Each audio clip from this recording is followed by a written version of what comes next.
Hello friends and welcome to another video. Today I want to talk to you guys about ballgowning. Now ballgowning sounds like something to do with princesses, dresses, balls, that kind of thing, right? Well, technically it kind of is.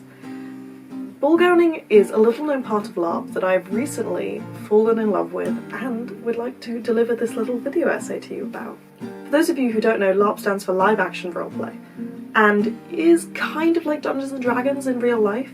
You make a character and take that character to an event where you then play pretend with a bunch of other people who've also made characters. I'll link a few videos in the description below if you want some more details. Okay, now that we've got that out of the way, let's move on to the main topic of the video, ballgowning.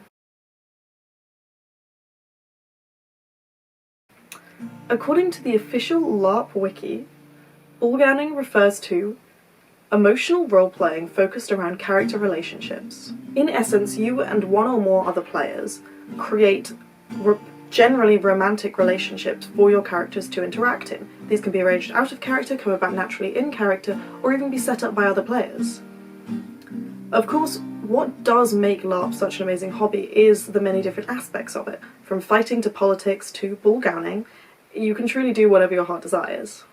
There is no such thing as those two being particularly separate. If you want to do ballgowning whilst whacking somebody, you're more than welcome to. Yeah. One of my favourite LARP photos is of me and Craig right on the battlefield. There's a wall line just, 15 metres away from us, and I am sassing him because he said something like, "Oh, if you die, you better die in my arms." And I went, "Not a chance in hell." And then wandered off somewhere. There's only that clear line. If you make it, it is entirely up to the player of what they want to do. That was Darya Pollock, a friend and fellow player at Empire LARP, the main system I attend. She's here as a much more experienced ballgowner to give myself and you guys some advice. As she said there, romance and the battlefield are not two mutually exclusive things. Oftentimes they can collide in sort of the perfect ways. However, some players do choose to dedicate their entire game to meddling in their own and others' love lives. So how do you start ballgowning? From my experience, sometimes just playing a character who has an outward expression of wanting to find a spouse or an outward interest in romance can inspire other people to ballgown and in-character flirt with you. I think possibly one of my favourite lines that I use in Empire, if I don't know somebody but kind of know them loosely, is walking up to them and going, "You're too pretty not to be talking to me." That works pretty much immediately because you flatter somebody and they feel good about themselves, so they want to talk to you. It's quite easy to, if you're a new LARPer especially, to have connections already made. So you, for example, you talk to one of your friends and you say, "Look, I want to have a romantic relationship. I want to have that role play." It's much easier to then set the same boundaries because you already know the person, you feel comfortable with them. Yeah. But if it's somebody you don't know, if you've had that interaction in field, it is always really a good idea to follow it up with a little Facebook message going, "Hey, I'm this person. Shall we talk about some rules? Here's some thoughts." There's a whole thing behind the scenes kind of thing. Now, certain archetypes or nations may really, really help to integrate you into the ballgowning game. For example, at Empire LARP, League and Dawn are well known for their ballgowners. Of course, this is not the entire game, but if you join one of those nations with the intention of ballgowning, it can be a lot easier.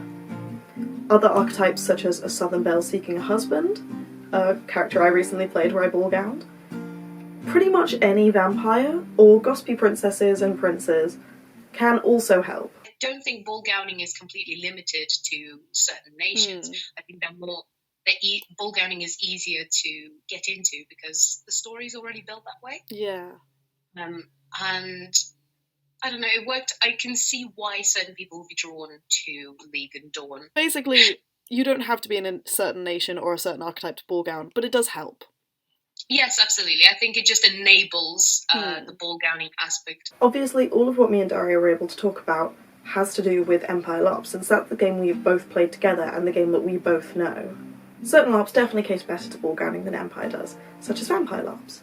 I can't speak very well to Vampire LARPs myself since I've never been to one, but I will link a few really cool videos down below all about them. And of course, you can always make your own ballgowning. That's half of what makes LARP such a fun hobby, is that you get to make your own game. I recently attended a LARP called Flying Lead, Smoke and Brass by a company known as iLARP.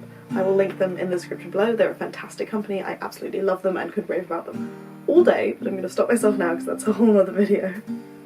Anyway, I made my character for that game in such a way that I was able to drag several other characters into my Ballgowning shenanigans. I would like to think that I made some game for people, and I certainly made a lot of game for myself. If you want to do it, there is absolutely nothing stopping you from just kind of reaching out to one of your friends and going, hey, do you maybe want to have a tragic love story where one of us dies and then one never gets over it? That's not a bad idea. Yeah, because it creates plot for both parties, it creates plot for other people. Ballgowning often actually, I find, creates more drama for others. Like, it's definitely fun. People that otherwise wouldn't engage in social situations are drawn out by somebody just going up to them and going, dance with me. I think the main thing to remember about Ballgowning and in-character relationships is that none of it is real. You are genuinely playing with your own emotions, and so you have to be very careful with things like character bleed and making other people uncomfortable, because that's certainly something you run the risk of when you are doing very emotional role-playing.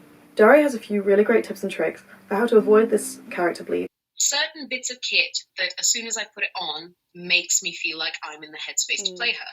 And when you take them off, it just gives you a chance to relax. So I know a lot of people don't have the opportunity to take off, you know, all kinds of bits. I have giant horns. Yeah. That, you know, Emmy may seem pissed, it's because my horns are hurting me. Yeah. No, it just adds to the way of dealing with it. Yeah. When I tend to come back from Empire, I have to like sit down alone for a little bit. Like if it's in the bath, if it's just on the sofa, I have to just be alone for a bit, because a whole weekend of people can get really overwhelming. So if anybody's finding that, I think it's a really good idea to just, oh my god, just zone out for a bit. There's nothing wrong with that. I always watch stupid YouTube videos in the bath. Yeah, like the Vines, you know? Yeah. You gotta just turn the brain off for a bit. And for how to make sure other people don't use and abuse Ballgowning. One of the things he said to me afterwards, just when we were chatting, he said, if you ever feel uncomfortable with me, say my real name, because that immediately sends you back into an OC standpoint and you can completely withdraw from the situation, which is so handy, because no matter how much you beat somebody off and go, oh, Dad, oh, please don't do that, oh, no, please, they take it as a character attitude. Yeah. Whereas if you bring it back to a real point of view, they immediately get the hint.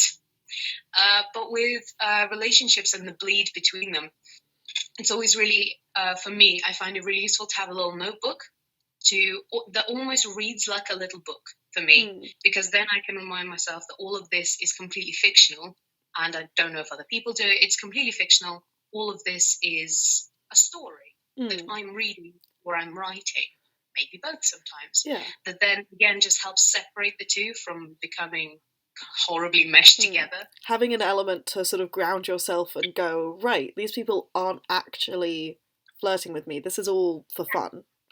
I mean, a lot of people at Empire who do Ballgowning have, you know, are in serious committed relationships. Like I am. I've been together with my partner for 2 years. I've kind of dialed back on a lot of the romantic roleplay, mainly because it makes me feel uncomfortable these days. Because with people that I trust and have been doing it with for a while, I know exactly what my boundaries are. I know exactly what theirs are. But with somebody new that's coming on to me really strongly, I tend to pull them aside and go, just to let you know. Yeah. No. Just as a little side thought. Yeah. Knowing what you're comfortable with to start with. Absolutely, because then you can tell other people. Me and Darya did keep chatting a little bit after I stopped screen recording, and she mentioned something really, really amazing called the bikini rule. Basically, the idea is that you should never touch anything that the bikini would cover on someone that you're Ballgowning with, unless you obviously have their express permission, but even then, just don't. And, of course, I'm going to consider this a high-waisted bikini, because there is never any reason to touch a woman's lower back. Just never. This feels really self-explanatory, but unfortunately there are people in the world who just don't understand personal space, and will use things like Ballgowning as an excuse to sexually harass people. One more thing I think I should touch on. Ballgowning and romantic roleplay have historically had quite a stigma when it comes to LARP. LARP is, or was at one point, a very masculine hobby focused around politics and war. So when Ballgowning and romantic roleplay came along, it was quite a stark contrast to what was currently being done. Ballgowning itself, the term, started out as a way to belittle people doing it, associating them as feminine and princesses. There are some obvious things wrong with that, which I'm not going to bother going into, but needless to say, Ballgowners have since reclaimed the term, and now call themselves Ballgowners with pride. Thankfully, this stigma doesn't seem to exist as much as it used to. However, I'm aware of several friends who've been told that they're playing house, it's not real LARP, and it's not realistic. And to that I say, you're literally pretending to be a magician in a field full of other people pretending to be magicians. Which one sounds more realistic? There's a whole other video to be made on the issues within the LARP community, which include things like the stigma on Ballgowning and the gendered assumptions within that, but that's a video for another time. Right now I will leave you with this. If you want to do something in LARP, do it. Nothing's stopping you. If you want to ballgown, there will always be at least one other person who'll want to do it with you, because the great thing about LARP is you make game for yourself and others.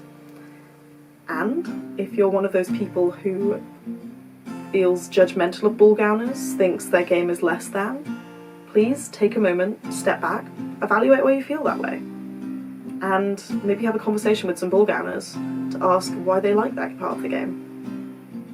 Just a suggestion. Thank you guys so much for watching that video. I really hope you enjoyed it. I definitely enjoyed making it and researching it and talking with all the other ballgowners I know. It is definitely a new favourite part of one of my favourite hobbies, and there will be a video coming very soon about this dress and my ballgowning character that I made for the LARP event. In the meantime though, please give it a thumbs up if you like this video, and hit the subscribe button down below, as well as tell me in the comments about some of your favourite parts of ballgowning, or just your favourite parts of LARP in general. I'd love to hear about it. See you guys next time!